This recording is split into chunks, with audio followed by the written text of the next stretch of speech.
Well, thank you very much for coming here today. I appreciate it. We are hopefully going to interest you in buying some of the books that we have here today. And I know that the gift shop at the Railroad Museum has many more of the books that I've been able to write, and thankful for the Railroad Museum allowing me to come here today and tell you about the Pinks, the Lady Pinkertons, and about Annie Oakley.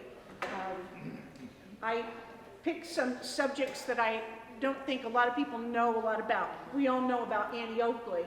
We all think that we know about Annie Oakley, but Annie Oakley was, I've always admired her, and I got an opportunity to spend some time with extended family of Annie Oakley, who were very upset with me, or not with me, but very upset with the way Annie has been depicted in books and in movies as being this hayseed who had no education and was dirty all the time and barefoot, and they were very upset. They said that, you know, that was very upsetting because Annie was not like that. She did come from a very rural area in Ohio, but she was not someone who carried herself as a hayseed. And I think it's Betty Hutton in the movie about her, where her hair is chopped really, and she's wearing looked like a loincloth, for crying out loud, jagged hems, and but I think she took the place for Judy Garland in that movie, as a matter of fact. But they were very upset about that and wanted Annie, if any more of Annie's story was to be told, they wanted it to be told where Annie was depicted the way that she was, which is she did come from a very impoverished family. But a lot of people don't know that Annie Oakley was an incredible seamstress, that she was a seamstress before she became a sure shot. Her mother taught her how to sew. She was also spending a lot of time at a school where they made clothing for orphans and for seniors, and she learned a lot about that from the people that she would go to different homes and get fabric, and they would teach her more. And so she made all of her own clothes, and if you ever see any of the outfits that pictures of the outfits that she wore for the Buffalo Bill Cody shows, that's what's amazing about it, because she made all of those garments. She just was really good at that, just as good at sewing. There's some seats up here too, where there's one right there. Sit by the goodies. Okay, sit by the goodies, good. Are they the tarts? Because we were just talking about those. Hands off the tart. We've already claimed those. So she was. She did a lot when she was taken to different schools, and she of course learned how to shoot to provide meat for her family. We all know those stories. What I wanted to focus on was what we don't know so much about Annie Oakley. Annie Oakley had a number of trials that she went through in her life, and I thought that she was just this amazing person because she did suffer from so much. One of the things that struck me was in 1903, there was a woman in the Chicago area who got arrested. And she got arrested for being somebody who was on drugs and being an alcoholic and for stealing a man's pants. And so the police were called on this woman. She was a known harlot in the area, known soiled dove, who people would call her, she claimed to be she claimed to be related to Buffalo Bill Cody and called herself Annie Oakley, A-N-Y Oakley. So as Hearst, who owned the newspapers, especially the ones in Chicago did at the time, that particular story of it came out Annie Oakley, that Annie Oakley was arrested for being a drug addict and stealing pants.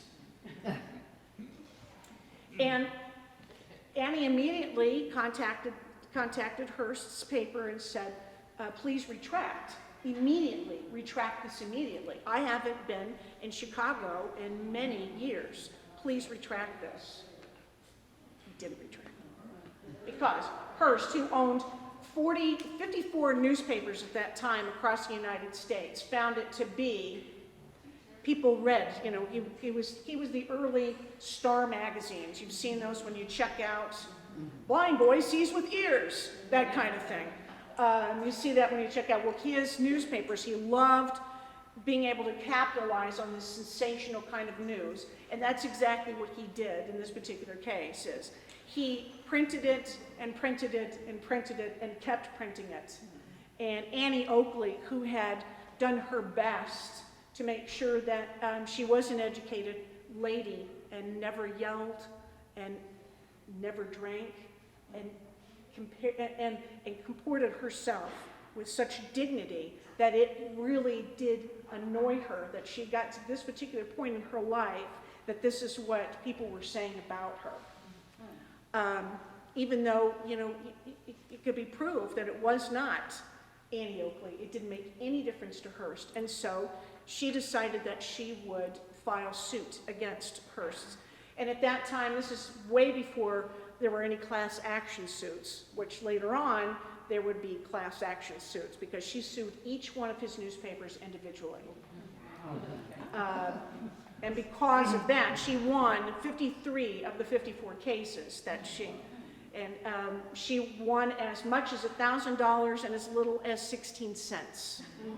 She spent a fortune fighting this, but she felt it was though it was important. She spent 6 years of her life fighting this in courts.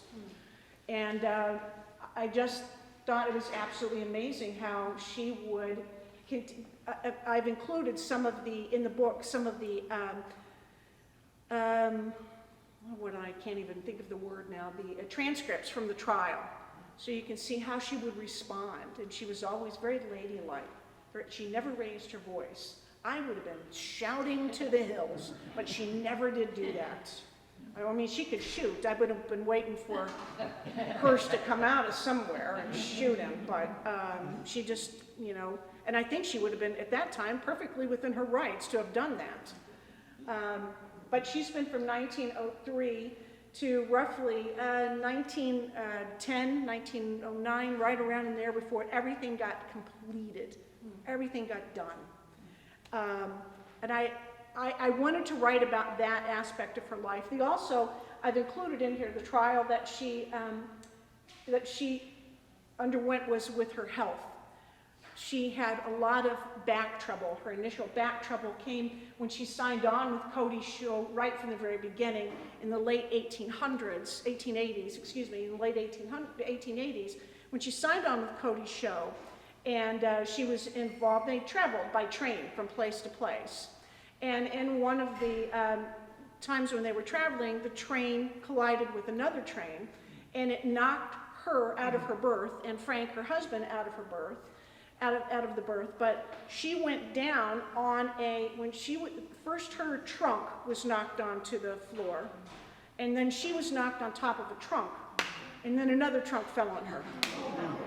So she was in a great deal of pain and had back surgery. I mean, back surgery nowadays, in this time period, isn't the best of any kind of surgery that you'd want. But back then, I would not want to be involved in anything like that. But she did indeed have the surgery, and it never did really heal up right. She walked with a brace. She wore a brace a lot of the time. People couldn't see that because she wore the garments that she did. So you didn't really know that she walked with a brace. She would later on in her life be involved in a car accident, which would exacerbate that injury all over again. And if you see pictures earlier, and I've included some in the book, some of the great pictures of her in her younger years. I mean, this is a great picture right in the front, I think. But as you can, let's see, I probably won't be able to get to that picture right away. But by gum, I'm going to try. She looked like she had aged she didn't age very well, which indeed she hadn't. She was in a lot of pain. But a lot of people don't know that about Annie. Oh, here's a picture of Annie. Here's that picture I was telling you about. You can see Annie looks a little rough. And Frank was quite a bit older than she was. but she looks a bit rough there. Lots of pain, lots of heartache with that injury. It's not ordinarily what you think of when you see Annie Oakley. She and Frank did not have any children. She adopted a lot of children from orphanages. She would sponsor them, let's say, but she didn't take them home. She sponsored a lot of those children and supplied things for them. I thought it was interesting, too, that at the onset of World War I, she wanted to go to war. And she petitioned the president at the time to let her go to war and enlist 50 of the best female sharpshooters in the country. And the president said, I don't think so. That's not going to go over well at all. No. And so what they had her do was to go to different posts and different forts and train soldiers in how to shoot, which I thought was incredible. That was the spunk of Annie Oakley. And she also had a shooting school. She had several shooting schools. The one that I spent some time in was in Pinehurst, North Carolina, which is not a bad place to be. If you're into golf, you know exactly. And what's amazing is when you go there, I spent a lot of time there doing research on Annie, and her home is not too terribly far away from the golf course. And when I would ask the people there, when I first got there, I said, can anybody tell me where Annie's home is? And the guy said, it's about a 5-iron from here. So talked about it only in golfing terms, which I thought was funny.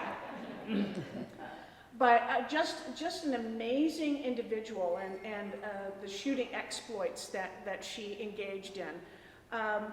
If you go onto the internet and go onto my site, which is chrisentz.com, you'll see the book trailer that was made of Annie Oakley, and how the museums, the Tufts Museum in